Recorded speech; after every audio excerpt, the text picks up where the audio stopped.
Well, hello, everybody. Thanks for joining us. I'm here today with Kelly Coates Gilbert, Bridget Baker, and Kay Correll. There she is. There's Got Kay. kicked out, sorry. Well, you've got to behave yourself, you know. We're coming to you from all over the U.S. Kelly, I know you and Bridget are from in Texas. Mhm. Kay, you're up in Maine, and I'm in Southern California in San Diego. So we have got the country covered. And tonight we're going to be talking about our romantic women's fiction and sweet romance. And we've got a lot of goodies for you tonight. We're each of us have a little giveaway for you just for being here. And then we have a grand prize too, which is Kobo's new uh, Clara Color, which is a color reading device. It's gorgeous. And so we've got one that we're going to be giving away too. So stay tuned. We've got a lot to talk about, and we'll be taking questions afterwards too. So get your questions in. I know you've got them. Okay, first of all, I'm going to go around in the order that I see Kelly, Kay, and Bridget. And why don't you tell me where you're? Well, I've already told everyone where you're from. But tell me a little bit about what you write. Share it with all of us, Kelly. Well, hi everyone. I'm broadcasting tonight from Dallas, Fort Worth area, and I am a USA Today bestselling author of heartwarming women's fiction and family sagas with a lot of romantic plot lines. And most of mine are set in places you like to vacation. So I'll be talking a little bit more about that, but my books take you someplace where you'd like to just pack up and fly off to. Great. What about you, Bridget? What do you write? I had just muted myself. For some reason, I thought I was going to Kay next. So I write romantasy under Bridget E. Baker, but the stuff that's in this one that's more in line with what everyone here writes is my women's fiction. And when people ask, I always say that I write women's fiction-y romance or romancy women's fiction because I feel like my series are one or the other. My Finding Home series and my Scarsdale Foster series, those are standalone romances. And all but one of them alternate guy and girl point of views, but there's a lot going on in them. So if you just pick one up and you're looking for a quick romance, mine are probably not right. They're all about 100,000 words, and there's just a lot of subplots that are not the romance. They're things with their job or stuff with their sister or things that are going on with health or some past trauma they're recovering from or whatever. So that's why my Finding Home series is named like it is, because they're finding ways to be ready for love, finding ways to build a home instead of whatever they've been struggling with. And then my Birch Creek Ranch series is just women's fiction, but like Kelly was saying, it has a lot of romantic subplots. So you either get women's fiction stuff as the main with romance as a subplot, or you get romance as the main with women's fiction as a subplot. But I put them together because I feel like the people that like one will probably like the other. We all like to dive into a good story, no matter how long it is. So, Kay, what about you? What are you writing Well, these what days? a surprise. I write women's fiction with romantic elements. Who knew? I know. What a surprise. Most of my series are set at the beach, but I do have a mountain series. And they're set at the beach because I adore the beach. We spend the winter in Florida because I'm allergic to winter. And then the rest of the time we're back in the Midwest. And I have 5, 6 series now. And I use all ages falling in love in my book. Like I think the oldest one was in her 70s, but I have all ages, and they're all finding their place and falling in love, and there's always a happy ending, and they're all in a series. You can read them as standalones, but they're really better to be read in the order of the books. You get more out of it. Oh, that's great. That's great. Well, I guess I'm a women's fiction, sweet romance writer too. And I write beach books. You can see a few of those in back of me. I write series, Coral Cottage and Sea Breeze Inn series. And then I also write some historical sagas, family sagas. I've got one in the Kobo Bogo. I love saying that, the Kobo Bogo. For those of you who don't know what a BOGO is, it's a buy one, get one free. So it's a great time to We stock should up. be saying Bogof. It doesn't sound quite as good. No, not quite as good. Anyway, let's continue. I'd love to go around. Hello, everyone out there. Looking good. Kelly, what kind of hobbies? What do you like to do for fun when you're not writing? All of us, I know we say, well, writing is our happy place. That's what we love to do for fun. But there's a lot more fun out there in the world. So what do you enjoy doing? Well, I'm a former legal investigator turned novelist. And for all those years, it seemed like all I did was sit in courtrooms. And I didn't get much chance to travel because, life was still far too busy. So when I morphed into this particular career, I vowed that I was going to take more vacations. And so that's my hobby now. I love to go places. And years ago, I grew up on a sheep ranch in southern Idaho by Sun Valley, Idaho. And I was out in the granary with a big volume of James Michener's Hawaii. Yeah, I'm a book nerd. I loved that book. I loved the history of Hawaii and all that. And I always dreamed of going. Well, I didn't get to go until just 3 years ago. And so our family flew over for 2 weeks, and I stepped off the airplane and went into the airport, and the smell of plumeria was in the air.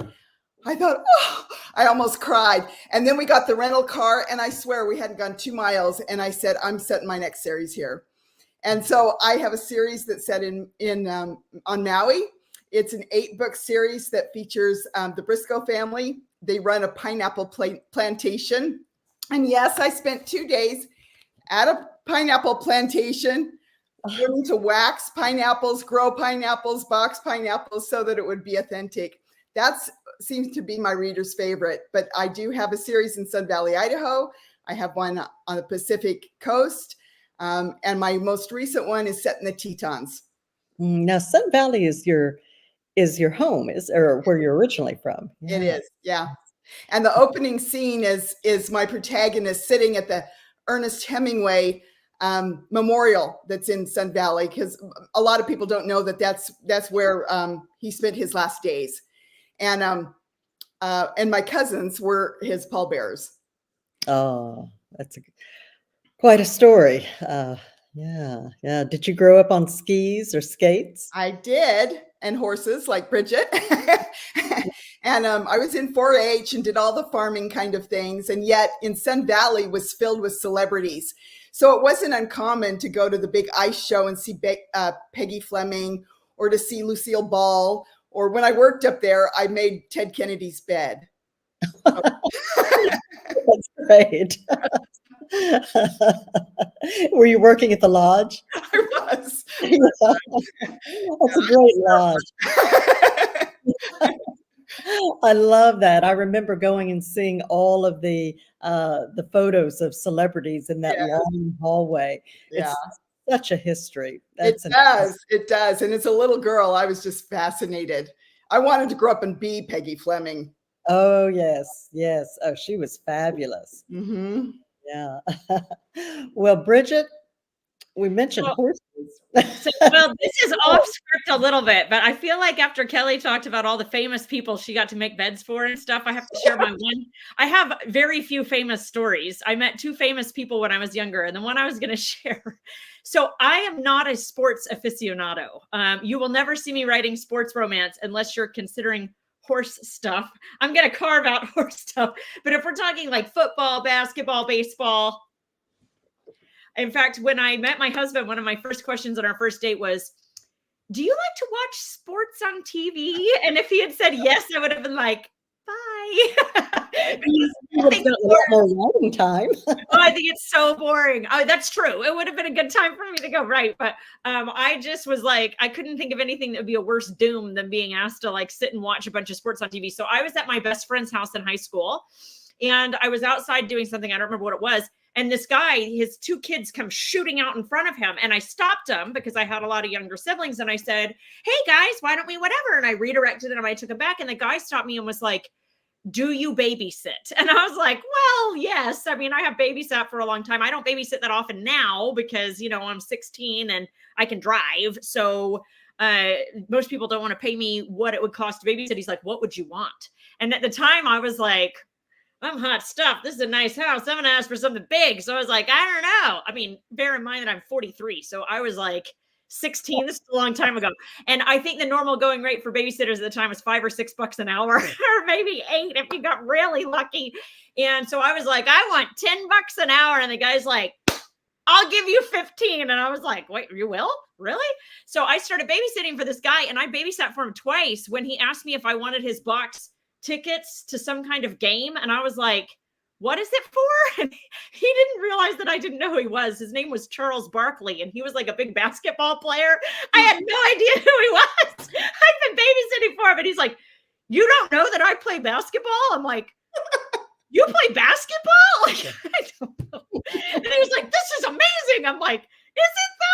So I babysat for him for a long time. He thought it was a hoot that I had no idea who he was, but I took his tickets and gave them to random friends. Whenever he had extra tickets, he'd call them and give them to me. He thought it was hilarious that I just shared them around to people that I knew. So that's my famous story, but I do have some hobbies. My hobbies are horseback predominantly, but I also have 5 kids.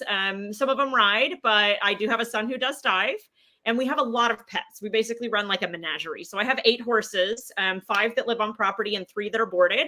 And then I have 30 chickens and 3 cats and 3 dogs. And sometimes I breed my Pomeranian, which is one of my dogs. So 30 chickens? Did I hear 30 chickens? yeah, my girls sell the eggs to pay for their college fund. So it's one of the things that they do. We also have peach trees, and they've been going and picking all the peaches and selling peaches, fresh peaches to people for, yeah. So I found out later that Charles Barkley was actually really famous, but since I don't watch any sports, I was like, who? What was funny, I thought this was hilarious. His wife is white and he's black. So they handed out full-size packages of Oreos for Halloween, which I thought was hilarious. He had a really good sense of humor. His entryway, which he said was a complete waste of space, was full of a pool table. So when you walked into his house, you took 3 steps and you're at a pool table. Welcome to the home. So anyway, he was fun. I should put something like that, maybe not exactly him, but into a book someday. So you know, a lot of our hobbies seep over into our books. Mm-hmm. So I know, Bridget, you've got a lot of horses in your books. I do. I have that Birch Creek Ranch series has a bunch of horse stuff in it. So yeah, I'm originally from Austin, and they kicked me out of Texas because I was the only person who had never ridden a horse, and they said, "You gotta go, girl." So, bye. But I bet you have cute cowboy boots. oh, I had the best cowboy boots. Oh yeah, I loved, you know, it's all about the fashion, right? So yeah, I had great cowboy boots and jeans and all of that. So, but I have ridden horses since then. I went to visit a friend in They might let you back. in Australia. Yeah, I mean, my moves aren't that good, but I did ride a I'm not very tall, and so, but I think I'm a lot taller than I am, and I present tall. So yeah, a friend of mine has a friend in Australia, in Sydney. Well, I think he's back in New Zealand now. He was a Kiwi, and he was an Olympic winning horseman. I don't know what you know what you're Probably show jumping, because I think show jumping is the only Olympic event for equestrians. But Okay. no, maybe there's dressage too. There might also be dressage. And he looked at me, and you know, my friend's an accomplished horsewoman, and she's getting up on this magnificent beast, and he looks at me and he says, "Oh, I have one for you," and he leads me Tiny. a pony. So I have, if that counts, I think it counts. I'm going to count it. We did get to ride in Australia, which was really fun because we got to ride on this trail ride in the Snowy Mountains, which if anyone ever watched Man from Snowy River, I really wanted to go. So we got to go and we had all these Brumby join us on our trail ride, which was really cool. We got to see the Brumby stallion. So it was a fun ride. Oh, that's great. Okay, Kay, so which celebrities have you made? I know. Who did you babysit for? Okay, you're on mute. You did. I have not made any celebrity's bed. I confess, I have not. I guess I have a new goal in life. You're your own celebrity, Kay. We'll all be talking about how we know you. We'll be like that one time we did the live stream with Kay. Does that mean I have to make my bed? We will be standing in line to make your bed, Kay. Okay. Okay. Well, our rule is the last person up in the morning has to make the bed, but we're about 50-50. So, yeah. But let's see, hobbies. I used to be a professional photographer, so I still really like that. A lot of my book covers have my photography on them. Other hobbies That's I like. so cool. Which ones? Do you have any covers? I want to see them. Almost all the covers have at least some picture that I've incorporated. That is so cool. Did you guys all know that about her already? I had no idea. Oh, I think here we go. And that's Did that one have yours? I don't have one on it. Well, sorry, that's the only physical book I have of yours. I know the people want to know. At least Okay. I can do this. They're gorgeous. I drool every time she releases, and the colors are so pretty. They're just like going to the ocean. Oh, they're so fresh. Yes, they're beautiful. This is one that I took. This is my grandmother's desk that my mom had, and then I had, and so I took pictures of it because the character finds a letter hidden in a desk, and I'm like, oh, I have a desk. So, cool. So they're on a lot of them, but yeah. I feel like you need to do a Facebook post soon that shares some of your photographs because I want to see them and I follow you on Facebook. Beautiful. Yeah. And let's see what else. Knit. I love to knit.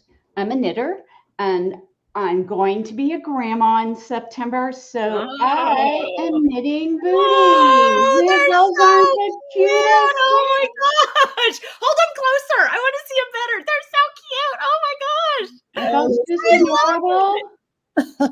That's so cute. So I'm having like way too much fun knitting right now, and you know, baby stuff is little. You can finish it. It doesn't take like forever, like a big sweater or whatever. So. Such fun. So, and do you know if it's a boy or a girl? It is a girl, and we have 5 boys, so I am beside myself. A girl. You have a girl. How fun. She won't be spoiled though. It'll be fine. It'll be fine. Oh, congratulations. Yeah, that's so much fun. Now you have 5 sons, or you already have 5 grandsons? This is my first grandchild. I have 3 boys, and my husband has 2 boys, so we have 5 boys. Okay, that's a lot of boys. Yeah, that's a lot of boys. They're all married now, though, so they're not my problem anymore. As soon as they get married, I'm like, no, give me backy. Yeah, that's right. That's so funny. Well, Elise, hello, Elise. Elise is saying she loves your lighthouse covers, Kay. Thank you. Thank you. And Deb says, nothing better than being a grandma. Absolutely. I love that. Well, let's see. Hobbies. What are my hobbies? Most of you know my hobbies. Traveling. I love, love, love to travel. Love to all my life. I started off on semester at sea when I was in college and circumnavigated the globe and just loved it. And rather than satisfying my travel urge, it did the opposite. It spurred it on. So in the last 18 months, I've been all over South America, Peru, Chile, Ecuador. I was in Scotland, fabulous trip to Scotland. Loved it. Looked all over for Jamie from Outlander. Couldn't find him. Oh man, I went and I couldn't find him either. It's ridiculous. Where is that man hiding? If I had found him, I would have made his bed. We'd have another story. So anyway, having fun. We're having fun here. And then I was in Spain with my family, my granddaughter, my son and his wife, and we just had the best time. So loved it. We had a lot of funny stories. Me trying to get a suitcase off the escalator with a broken wheel. That was fun, right? So we just had a lot of fun. And two of us just got back, Kelly and Kay. We were in South Carolina together.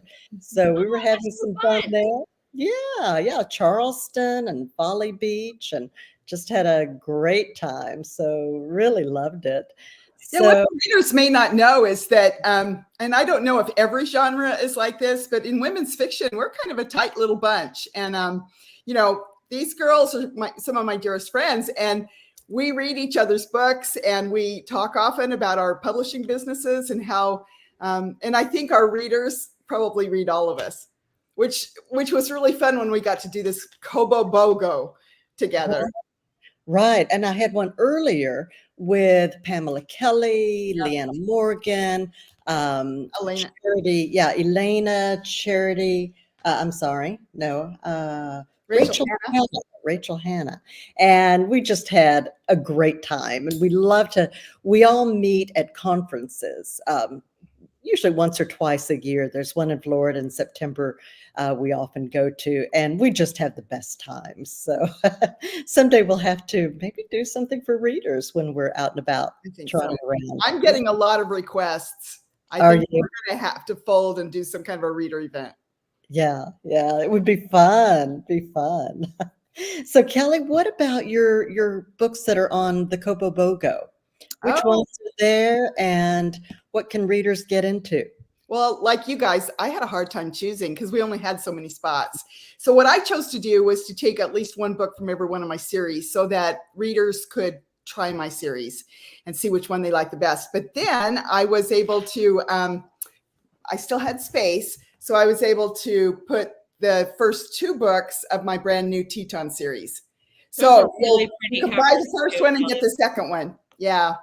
And it's a fun new series set in the Tetons in Wyoming. And it features 4 women friends. Friendships are my thing. And they've been in Thunder Mountain, the little tiny town in the mountains, since high school. And they all find love book by book by book. Yeah. And is that a real town, or is that one a fictional town? That's a fictional town. It is the town of Moran, but it's fictionalized because I made it a little bigger and such. But it's right on the border of Yellowstone and Teton Grand National Park. Okay. What was the name of that town again? Thunder Mountain. Oh, okay. Yeah. I thought I heard something else in there. Yeah. Okay. My great grandfather was a pioneer in Idaho, and he started a town called Thunder Mountain. Okay. Great. And what else is on the BOGO? Well, those, and then I have the first one in my Maui series. I have the first one in my Pacific Shores series. And then I have the first one in my Sun Valley series that's set at the Sun Valley Lodge, where we were talking about. It has all those celebrities and such. So those are it. Oh, that's great. That's a nice selection. Bridget, what do you have? Well, everyone has all their stuff. I'm like, oh man, I am not that organized. I'm not. I think okay, Kay, what have you got? We'll come back. You want me to pull my books of yours off my shelf? I have mine really. So I am organized enough finally. So I had a problem when Jan told me when the BOGO was. I don't have quite as many books I have 46 books out, but more than half of them are my romantasy stuff, which is like fantasy romance. So I wanted to obviously keep it the women's fiction in line with everything else. So my biggest and best-selling series got a BookBub feature deal and a romance series feature and all this other stuff. And it got a big series feature at Kobo too. But I didn't want to put it in the BOGO because it's already on sale.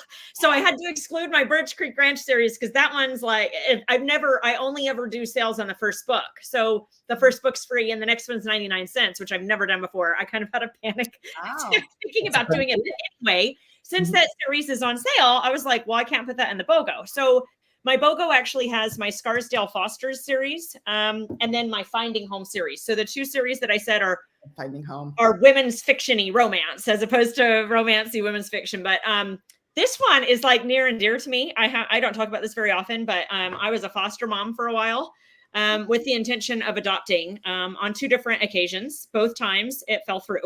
It was difficult. It felt like going through a divorce or something. But anyway, I still love foster care and foster kids and adoption mean a lot to me. And I'm still in touch with these children that will always be a part of my life. And so I decided to write a series that was, and this book, actually, the first book that I thought of was called Nouveau Riche. And my idea, I've met a lot of kids through the foster care program. And also I have a lot of friends that were foster children or were adopted. And so I have a lot of stories. And of course, I talk to them first and find out, can I use this kind of story in a fiction book that was inspired by? And I always get permission first. But my idea first was for Nouveau Riche. And then I realized 2 things. Number one, no one can spell it, including my husband, who still insists on calling it Novu. And I'm like, no, it's not Novu.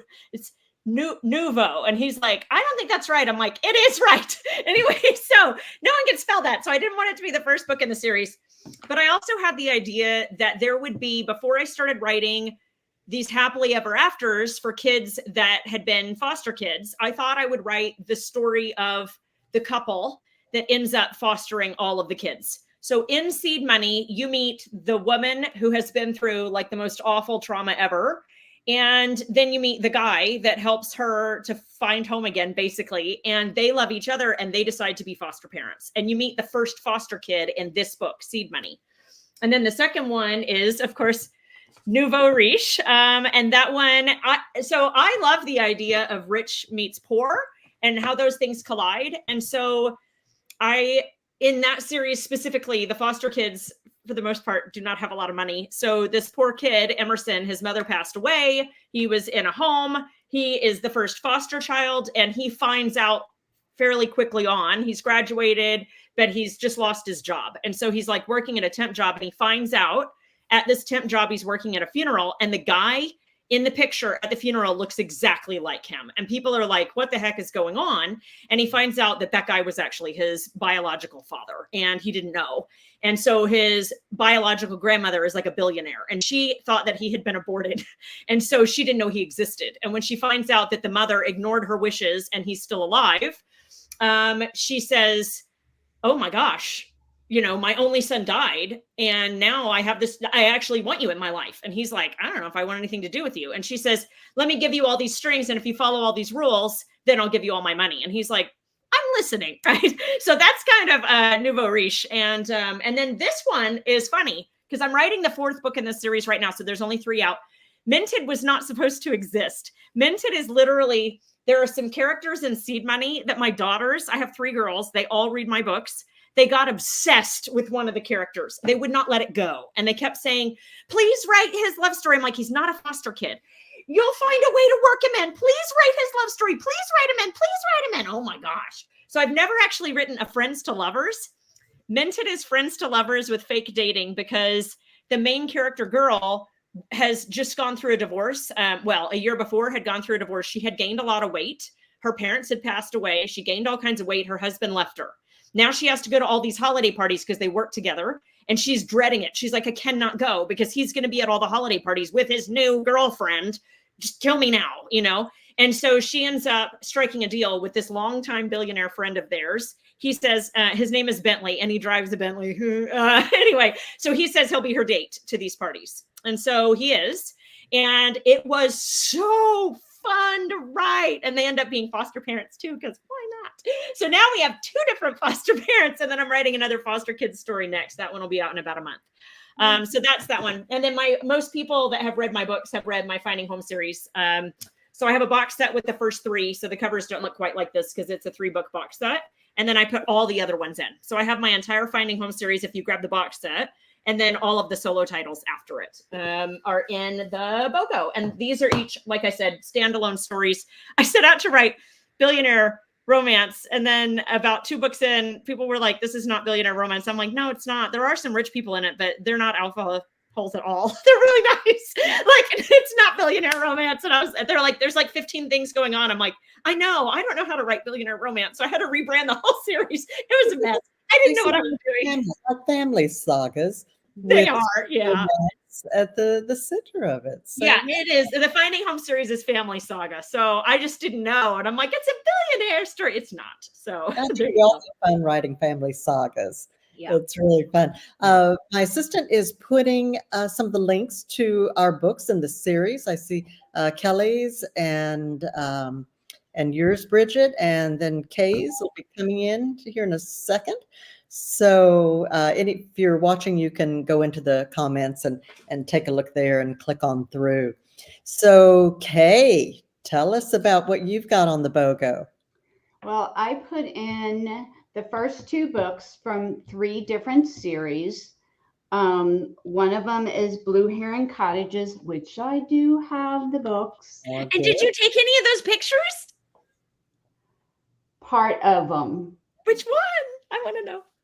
Like the shells, the flowers, I kind of get a background and then take the other stuff. My older books are almost all my photography, but after a while I got so busy writing, I wasn't doing as much photography. So I get bits and pieces and put them together.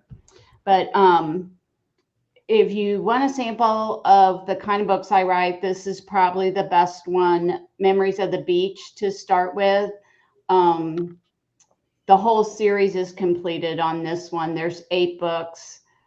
And there's a lot of my series kind of have a little thread, not really mystery, but a little suspense, a little mystery. Yeah. And the girls in this first book, finally, you find out what happens to them in the last book. And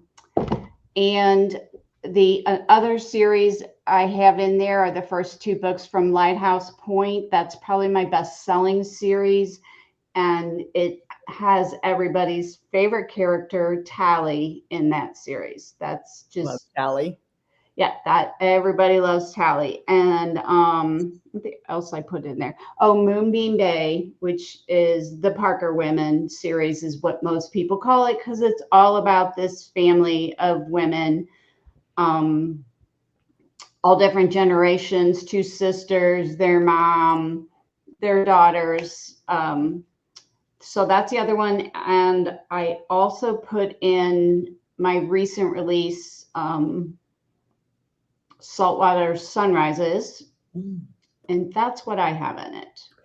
Well, and I have to say that I read everyone here, but Kate does a fabulous job of crafting senior romance. I don't even know what you term it. What do you call it? But it's women my age falling in love. And it's so fun to read stories about craft a little different. Some people that I relate to. And I think a lot of your readers feel the same, Kay. Yeah. I got tired of all the romances. Everybody was in their 20s or 30s. And so when I started writing, I was like, nope, we're going to have an all ages. So that's what I do. Mm-hmm. And do you approach it differently depending on the age of the character? Yeah, because I have a whole lot that are around like my age-ish. And then like their kids would be my kids' age. So I feel like I can fit into those 2 groups and do them realistically. Yeah, authentic. They're good. Yeah. Thanks, Kelly. Well, we're going to take some questions here in a few minutes. So get your questions ready if you're out there. As far as what I've got in the BOGO, I touched on, well, last time, actually, I didn't touch on it too much last time because I couldn't remember what was in it. This time I brought receipts. So I've got a number of first in series. I've got Seabreeze Inn, which was only going to be a trilogy. And I'm on book number 10 now, actually 11.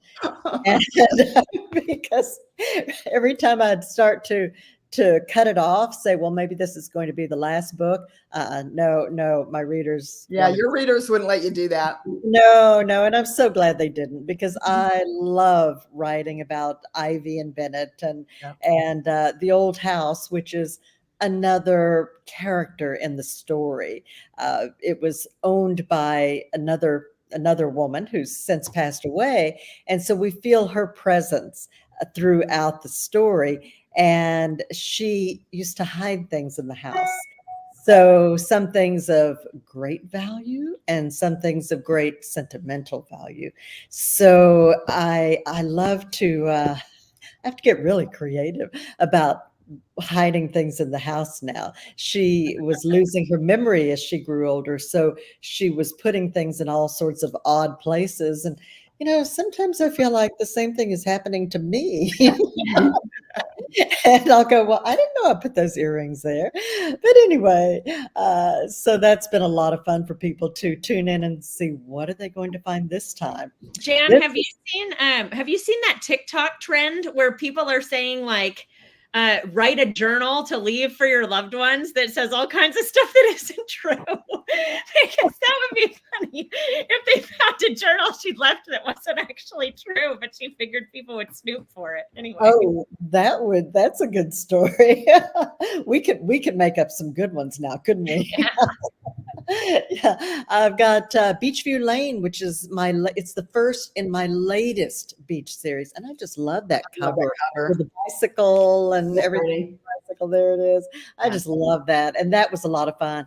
That one it's Crown Island, the Crown Island series, but it's based on Coronado Island. Coronado, of course, is crown in Spanish, and so you'll get to see this historic hotel, the Majestic, which is kind of like the Del Mar Hotel, which is a fabulous old completely wooden hotel on the beach in Coronado. So that I had a lot of fun with that. Another one is Hepburn's Necklace, which was a lot of fun. That one is set in Lake Como, which is one of my favorite parts of Italy. Also in Rome. It begins on the set of Roman Holiday that Audrey Hepburn was in. So Audrey Hepburn gives my protagonist, who's from the hill country in Texas, the only real Texan character that I've written about. And so there's a lot of authentic places there, but she gave my character Ruby Raines, a necklace, which figures in. It's a dual timeline, so we see the 1950s and then 60s and then flashing back to the present. So I had a lot of fun with that. I'll probably write some more like that. So that was a great deal of fun. And there's some others. I've got my Flawless Love California series. That's my travel series. So if you want to know where I've been, pick up that one. It's all over the place, from Paris, south of France, Sydney, Copenhagen, New York, just all over. I had a blast writing that. Have you only ever written places that you've been, or are some of them featuring places you have yet to go but look forward to? No, everything is where I've been, but I certainly, if I want to write about a place, typically I'll go check it out, because for me, nothing takes the place of being there. And part of the fun is writing about, the scents in the air, the food. But when I write historical, then I go back. I can't time travel. I haven't gotten that down yet. Maybe someday. But that's why you haven't found Jamie yet. Maybe that's what I need to do. So, yeah, and what's fun is writing about the food and the fashions and the music and everything that was going on at that point in time.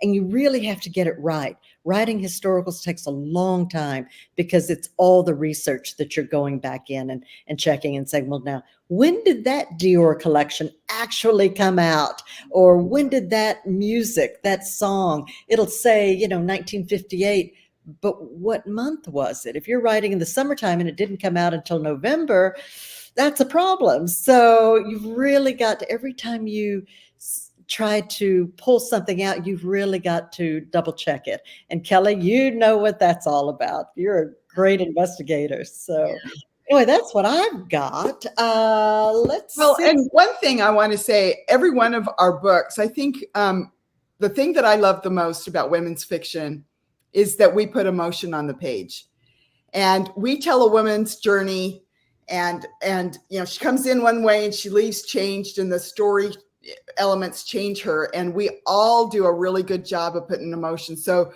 I've read all of you, and you're some of the best. And so people who pick up women's fiction, I think, like Bridget said, is it romance? Is it women's fiction? But those emotions are just, you pack up, you go out on an adventure, and you feel things.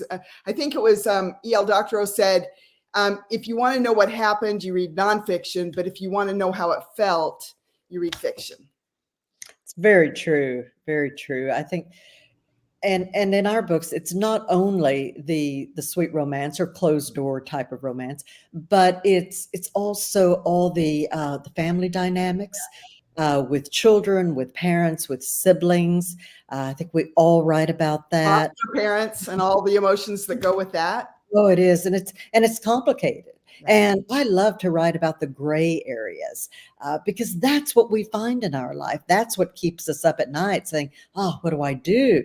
And that's what I love. Kay, you do that really well too, really well. And it's, we write about the journey. So there's often something else going on. It's not just the romance. It's not just about the family, but it's about what these women really want. They want to make their mark. They want to do something that they love, that they enjoy. They want to, their talents. They want their talents to really matter.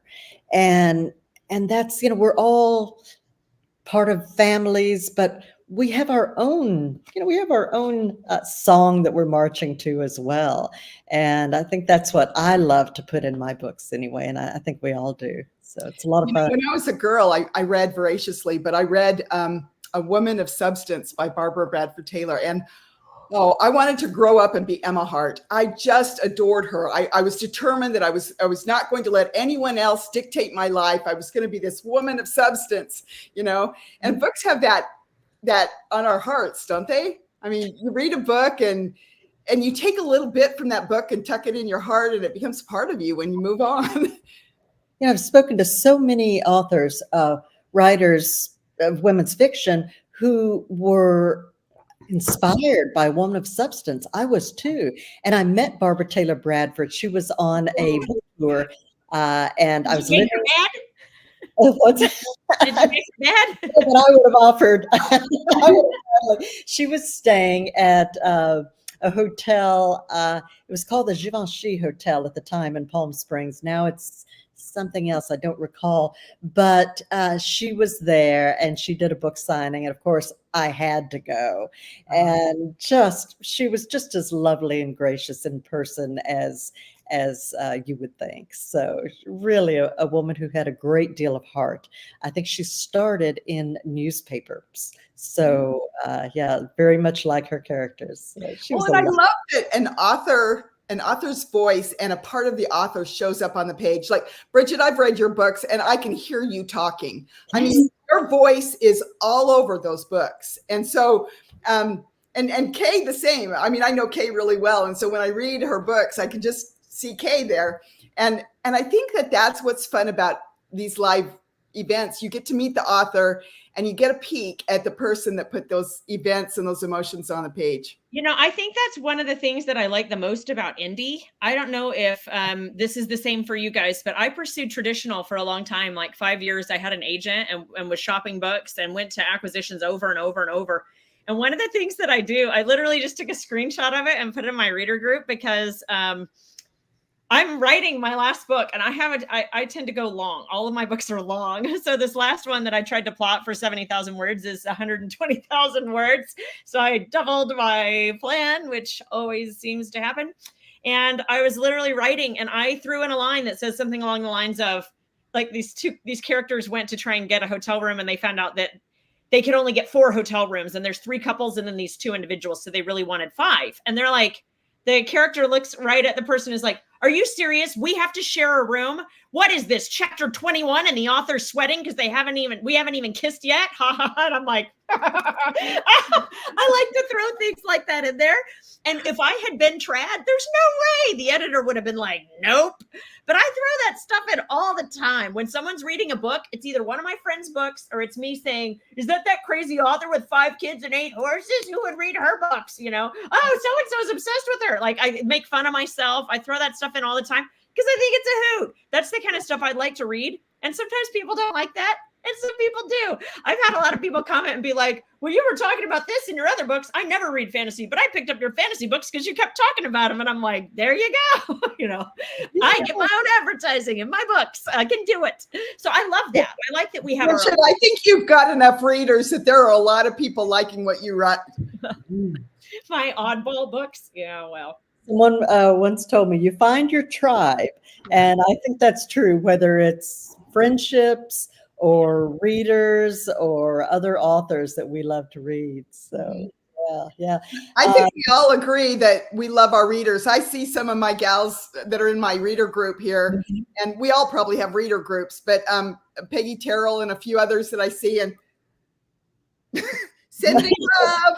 We love you. Our readers. We do. I mean, whenever I sit down to write, I am writing with my readers in mind. I'm thinking about them and thinking, what would they really love to see here? Yeah. And then I do something else. No, I'm kidding.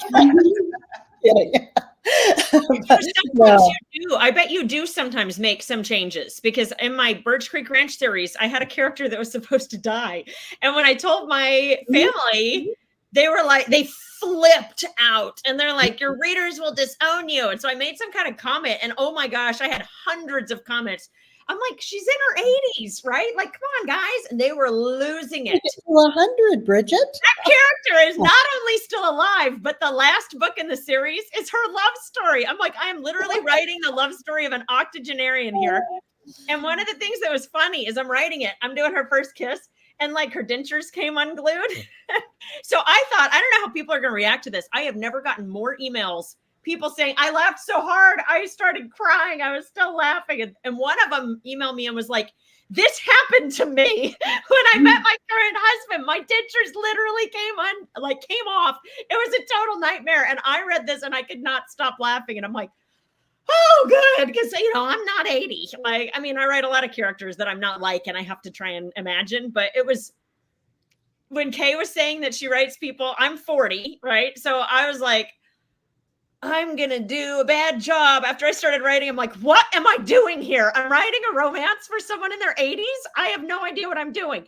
But actually, I think it went okay. It went better than I thought. And a lot of my younger readers were like, this was a lot better than I expected it to be. I'm like, oh, thank goodness. So sometimes I write things that I don't know. And several of us write small town or, community. We have our books have built this kind of community over the series, and especially Kay. And, those small towns, usually you have these quirky characters and these funny characters. And again, no one does it better than Kay. Kay, I find that I fall in love with the characters, and then it's like, oh, it's going to be a 5-book series. Oh, but I really like this character. She needs her own book. Okay, 6. I'm stopping at 6. Oh, 7. Oh, 8. No, seriously, I'm going to stop. Well, we're glad you don't. Do yours change point of view when you're having these where you're adding on extra ones? Are you all because I plot my whole series before I sit down. So you guys are talking about how you make them longer, and I'm like, I literally added one book. I don't know how you do it. So are they different characters each time? Well, there's usually like a romantic love story in each book, but then the main friends or the main family, depending on which series it is threaded throughout the series. Yeah, if you like Virgin River or Parenthood or something like that, you know, most of our series are kind of like that. They thread, you know, the characters over a series. Oh, and I love Virgin River, one of my favorites to binge watch. So, Yeah. so any questions? Any questions, anyone? Put them in the comments section. We'll be happy to answer them. In the meantime, tell us about, Kelly, why don't we'll start with you. Tell us about any new books that you've got coming out this year. Oh, well, I'm writing on that Teton Mountain series, and it's really been fun, partly because if you can't tell, Friends are dear to me. I dig Friends, and I would probably shrivel up and die if I didn't get to reach out to these girls and talk regularly. But so I'm writing about 4 friends, and they've been friends since high school, and they are 4 very different women, but they are dedicated to one another. And boy, there not better be anyone cross them, because the other 3 will come after you, and that's just so fun. So I've got the very first one came out in March, and this one came out in April, and I've got the 3rd one coming out in August 15th. And then there'll be others coming out through the fall. What's the name of that series? It's the Teton Mountain series. Mountain. Okay. I'm making a note myself. Okay, great. Bridget, what do you have new coming out this year? I was just going to say that I think Kelly writes about friends so well because she's such a good friend. I don't know that I've met anyone who does a better job of always, I mean, Jan and Kay are both a delight. I've visited both of them, but Kelly goes out of her way in every circumstance to send little notes, to send messages, to come over and say, hey, how are you doing? Let me tell you how much I appreciated this and that. Like, I think the people that are really good at writing certain things are often the people that are really good at doing that in their real life. So I think Kelly can write friends authentically because she is such a good friend herself. Love my friends. And then as far as my next book, it's just the one that I was already talking about. So it's another foster kid book that comes after this set of 3. It's called Loaded. And I'm pretty excited to write these. I don't know. The Birch Creek Ranch. So I would call them family saga because they're all from the same foster home or the same group, because now I introduced a second set of foster parents, but they're going to be from the same, let's call it found family. But the Birch Creek Ranch series that I just finished, that one was hard because I outlined the entire thing. So I already knew exactly what was going to happen for everybody start to finish. And I don't know if you guys get to this, but by the end, if it's not like a standalone romance with women's fiction elements like Family Saga, I feel like the concrete's hardening as I'm walking. So I'm doing the last books. I'm like, oh my gosh, I got to get all these things pulled in my book. That's why my books get longer and longer. I'm like, this is the last one. It's 148,000 words. I got it all in, you know? So these are nice for me because as you can see, they are quite small. Like, I think this one's only 75,000 words and the middle one's 100,000, but the other one was only 70,000 again. So I'm kind of excited to write one that is, yes, it's all the same recurring characters, but the overarching plot is focused on the couple, which for me is fun. I'm not surprised to find that you're a plotter. For those of you who do not know, Bridget's an attorney. And so she's probably, has done so much legal research and that she knows how to make an argument and set precedents in her briefs. I just need everything to add up. So I already have all my characters outlined with their character arc for the whole series. And so I know when things are going to happen and all of it before I start writing. So it's true on this too. I have all of the couples planned out. People are like, I just kept going. I'm like, with what? My friend Elena, who was on the last chat you had, Jan, for this Kobo BOGO. Yeah. She's a pantser. So she just kind of just like writes more stuff. And I'm like, I can't. And when she hears me talk about my plotting, where I'm like, well, there are going to be 8 books because I came up with these different foster kids and this is who they're with. And this is who, like, I can tell you all of them and who they are. So they're already showing up in the earlier books because I know that their love story, what it's going to be. So you're already starting to meet all the people, I don't know how people do it if they don't have it all laid out. Then it stresses me out. But Jen, you and Kay, aren't you both pantsers? I'm a pantser. I don't know what's going to happen until I sit down and write it. I have a little bit of an idea of each of the books, but obviously then I fall in love with characters and I just keep adding books. Yeah. But So what are you adding this year, Kay? Yeah. What's I have a new series that started this year called Magnolia Key. All my beach books are set in the same area.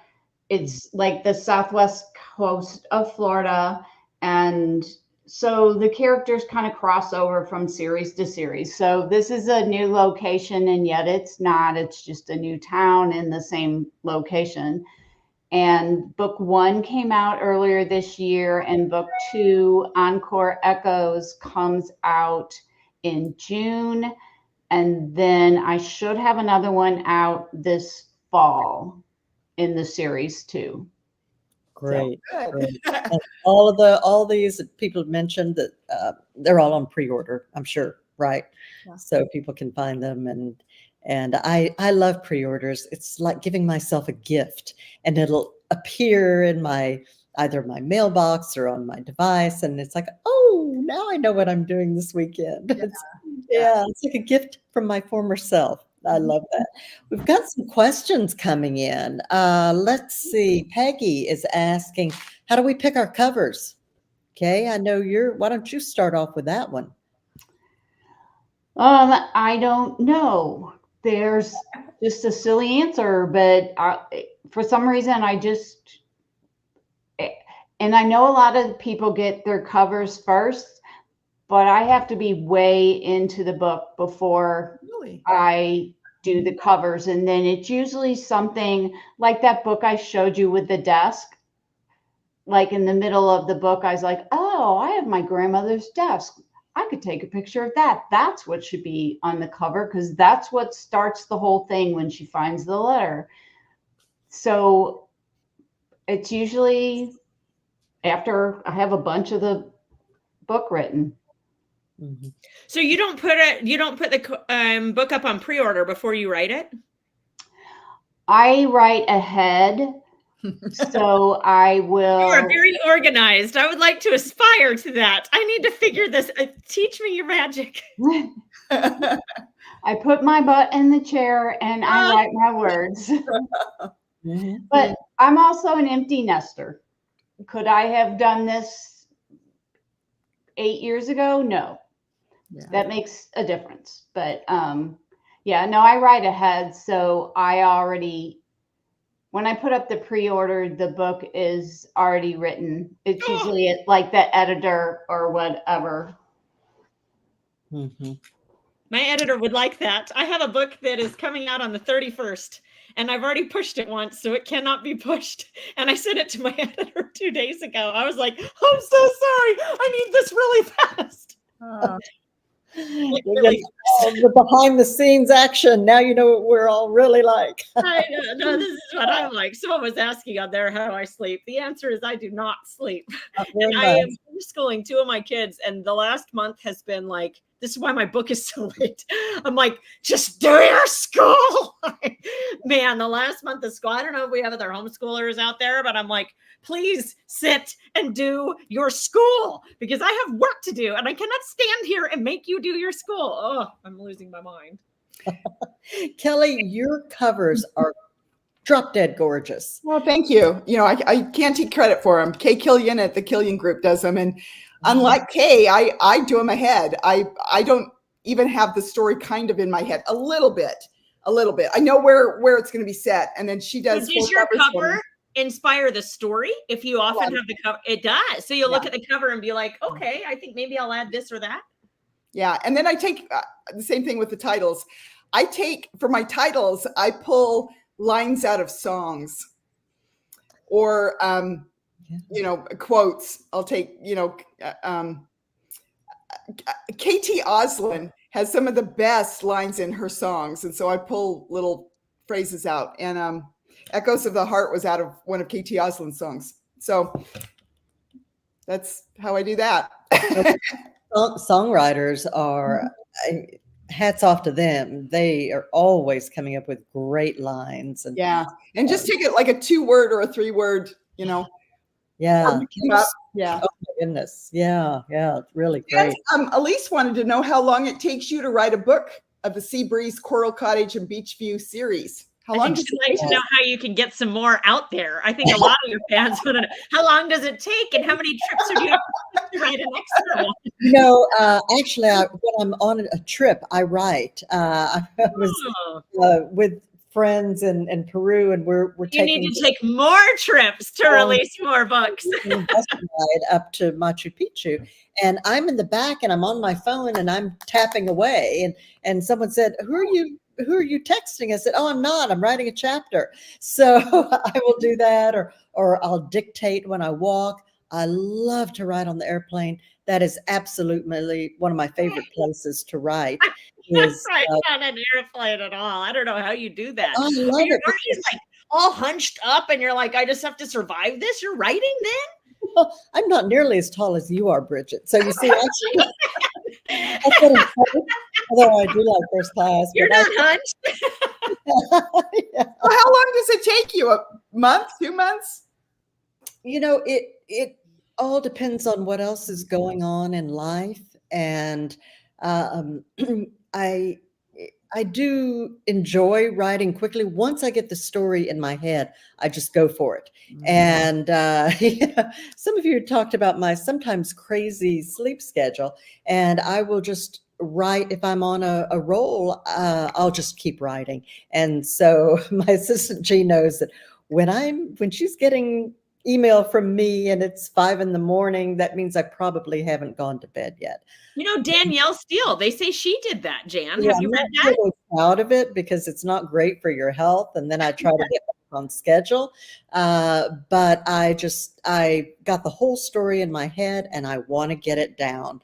And that's different from Kay, who's very well organized, and you write X number of words a day, and you're Is doing it really right, Kay? What well. do you do? Do you write a certain number of hours or a certain number of words? What do you do? Who, me? No, Kay. Okay. Oh, I It's- usually have a goal by the week.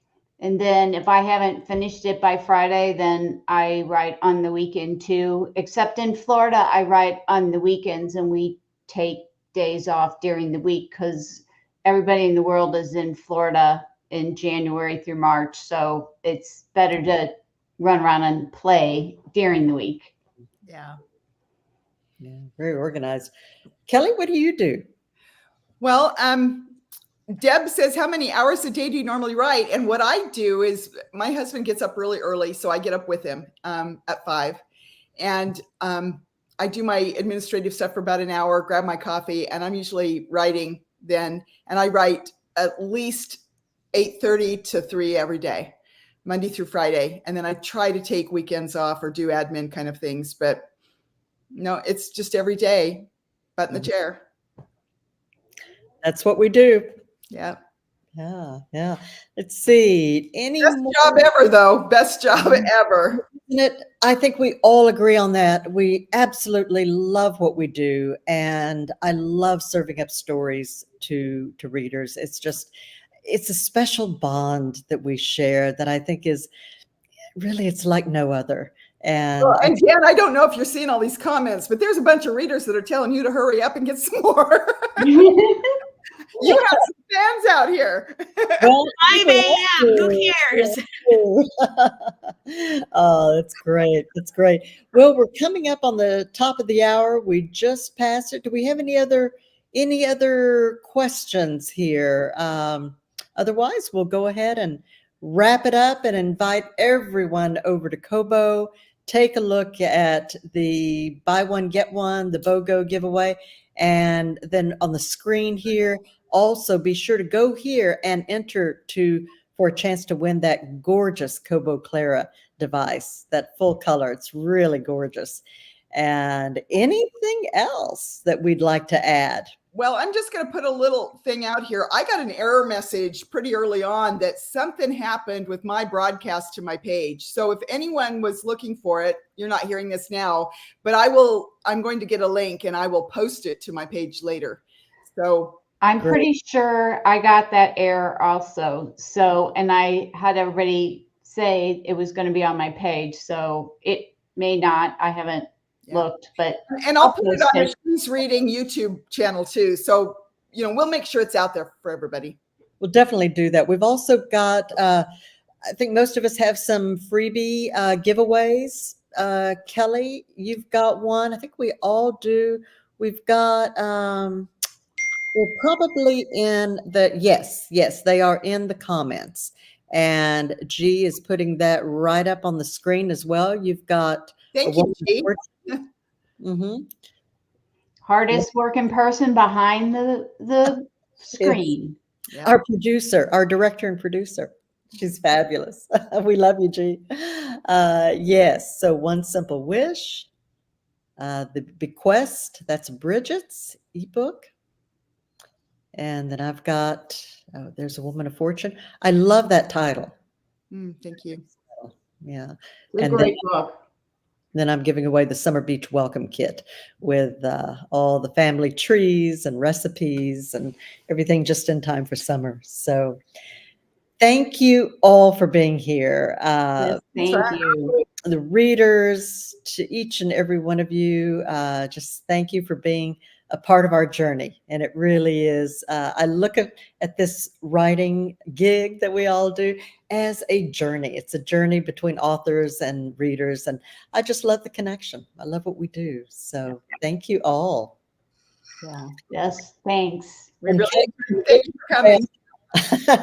Yeah. Thanks so much. Bye-bye, everyone. Bye, guys. Bye-bye. Thanks.